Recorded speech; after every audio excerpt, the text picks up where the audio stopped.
Welcome to online classes. I am GK sir, your subject teacher.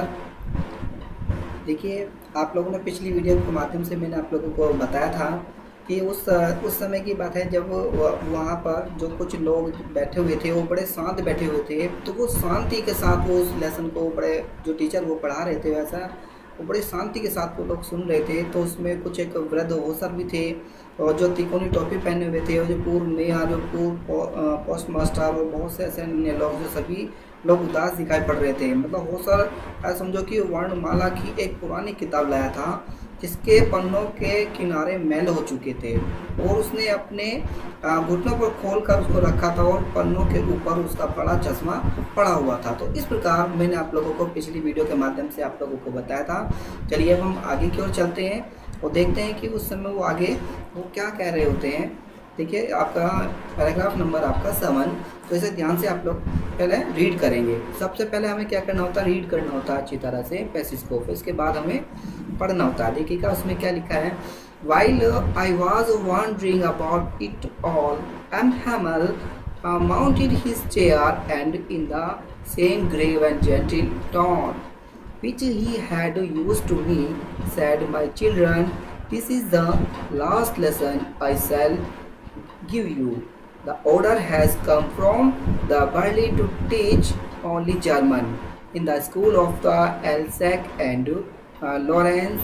The new master comes tomorrow. So this is your last French lesson. I want you to be very attractive. So what are thunderclap? These words were to me. Oh, the riches that was what they had put up at the town hall. देखिए word meaning सबसे पहले आप लोगों को word meaning देखना है कि देखिए वॉन्डरिंग का मतलब होता है थिंकिंग, का मतलब होता है सोचते हुए विचार करते हुए। देखिए वॉन्डरिंग का मतलब ऐसे घूमना भी होता है, पर यहाँ पर हमारा थिंकिंग का मतलब होता है सोचते हुए या विचार करते हुए। और माउंटेड का मीनिंग होता है ऊपर उठाकर रखी। और ग्रेव का मतलब होता है सीरियस, जिसे हम लोग बोलते हैं गंभीर। और अटेंटिव का मतलब होता है हमारा एकाग्र। और थंडर क्लैप का मतलब होता है एक क्रैश ऑफ थंडर, इनका वज्रपात जिसे हम लोग बोलते हैं। और ब्रिज चीज़ का मतलब जो मनुष्यत्व बोलते हैं, जैसे मनुष्य कहते हैं हम लोग गाँव की भाषा में भी आप लोग बोल सकते हैं कि जो जैसे मनुष्य होते हैं तो वो मनुष्यत्व बात करते हैं, तो रिचेस बोलते हैं उसे। तो देखिए उसने कहा कि when I was wondering about it all, कि जब जिस समय मैं यह सब सोच कर मैं आश्चर्य में डूबा हुआ था। मतलब वो कहना चाह रहा है कि जब मैं ये सारी की सारी बातें सोच रहा था कि भाई ऐसा क्यों हो रहा है कि सब लोग शांत हैं और क्यों हैं वो शांत, तो इस प्रकार मैं उन सारी चीज़ों में वो डूबा हुआ था। तो मैं सोच रहा था। देखिए आप लोगों ने देखा कि व्यक्ति जब कुछ सोचता रहता है तो बड़ी गहराई से जब वो सोचता है तो वो चीज़ वो यहाँ गहराई की बात वो बताई जा रही है। वो जो सोच रहा है बड़े गहराई से सोच रहा है कि हैमल माउंटेड हिज चेयर, कि जो वो अपनी हैमल कुर्सी पर आसीन हुए और उसी समय उसी की बात कर रहा है, उसी गंभीर और शालीन स्वर में।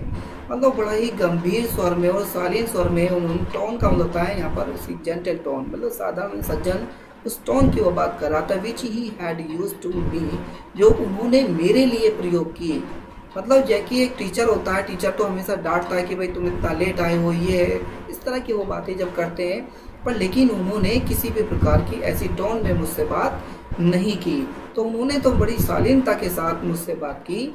उसने कहा which he had use to me said, उसने बड़ी आराम से मुझसे कहा कि माई चिल्ड्रन, मेरे बच्चों, this is the last lesson I shell give you. उसने कहा कि बच्चों ये लास्ट लेसन है कि जो मैं तुम्हें ये पढ़ा रहा हूँ, ये बस ये समझिएगा अंतिम पाठ है कि जो मैं तुम्हें दूंगा बस केवल, इसके बाद अब मैं कोई तुम्हें पाठ नहीं दूंगा। आई शैल गिव यू कि द और यहाँ पर लिखा the order has come from the Berlin. देखिए उसने कहा कि बर्लिन से एक ऑर्डर आया है, only German in the schools of Alsace and Lorraine. तो उसने कहा केवल अब यहाँ पर बर्लिन से एक आदेश आया कि अल्सेस और लॉरेन के स्कूलों में जर्मन पढ़ाई जाएगी। अब यहाँ पर जो है फ्रांस नहीं पढ़ाई जाएगी, अब यहाँ पर कौन सी जर्मन लैंग्वेज है वो यहाँ पर पढ़ाई जाएगी।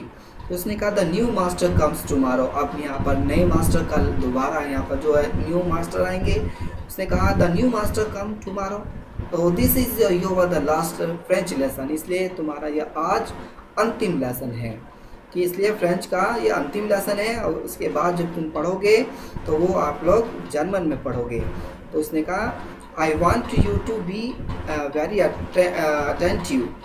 तो उसने कहा कि अब मैं तुम्हें चाहता हूँ मैं चाहता हूँ कि तुम पूरे मनोयोग से इसको सुनो। मैं ये चाहता हूँ बस तुम इसे बढ़िया तरह से ध्यान से सुनो कि what has thunderclap these words were to me. तो उसने कहा कि वास्तव में मेरे लिए ये शब्द वज्रपात के समान थे। मुझे ऐसा लग रहा था कि भाई मैं ऐसे क्या करूँगा कि oh the riches that was what they had put up the town hall. तो उसने कहा कि ओ क्या जो मनुष्य थे बताइए ऐसे, तो लोगों ने यह सूचना टाउन हॉल के सूचना पट पर लगाई थी। तो वो चीज़ें वहाँ देखी जा रही थी। चलिए देखिए नेक्स्ट आगे हमारा अगला पैराग्राफ। तो उसमें क्या बताया है, उसने कहा my last French lesson why I hardly knew how to write I should never the learn any more I must stop there then the oh how sorry I was so not learning my lesson more the seeking birds eggs or the going the sliding on the shore my books that had seemed such a nuisance a while ago, so heavy to carry my grammar and my history of the sons were old friends now. What I could not give up and hammer to the idea that he was going away, that I should never see him again, that made me forget all about his ruler and how cranky he was. तो यहाँ पर पहले इसके word meaning देख लीजिएगा आप लोग। सबसे पहले वर्ड मीनिंग ज़रूरी है, इसका वोकैबुलरी ज़रूरी है। तो हार्डली का मतलब होता है मुश्किल सही, और स्लाइडिंग का मतलब होता है मूविंग द डाउनवर्ड्स, इनके फिसलना सब बोलते हैं। सार का मीनिंग होता है it is an Germany known as the Sreien in French.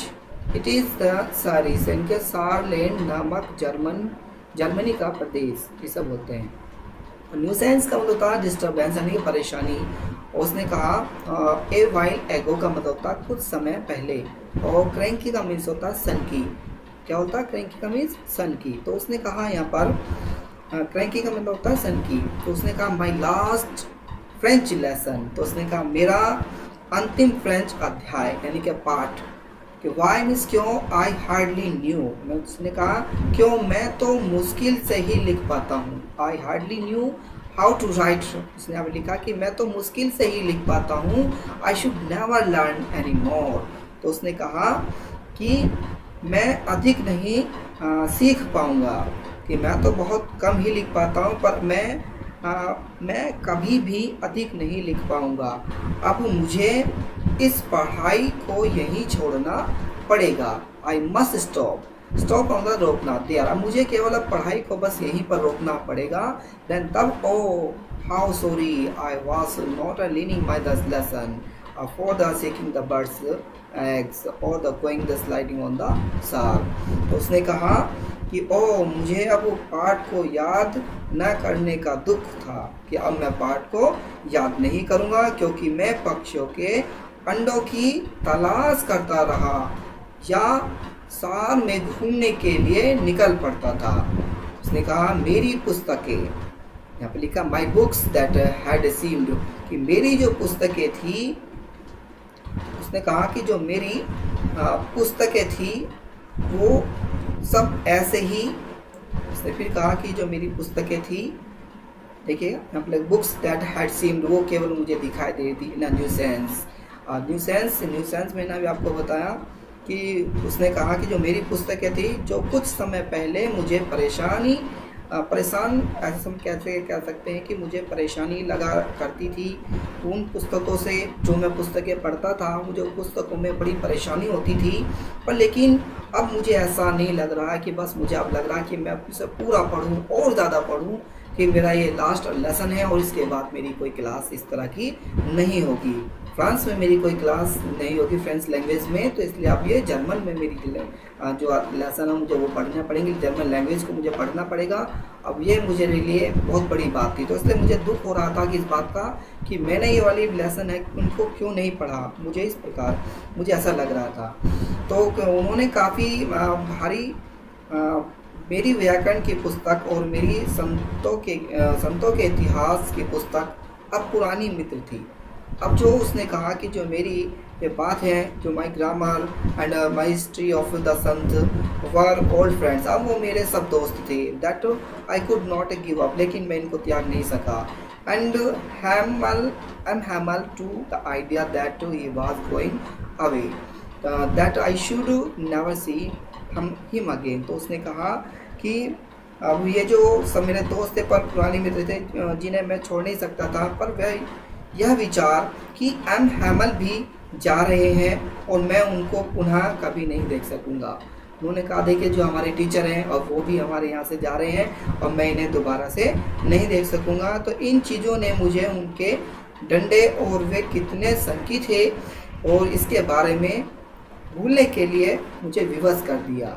तो फॉरगेट, उसने कहा made me the forget all about, मुझे मतलब विवश कर दिया किसके लिए, फॉरगेट, भूलने के लिए, about his rule and how the cranky was, कितने प्रकार के संकी थे। तो इसलिए इसके बारे में भूलने के लिए उन्होंने मुझे विवश कर दिया। चलिए पढ़ते हैं नेक्स्ट वीडियो के साथ। Thank you watching this video.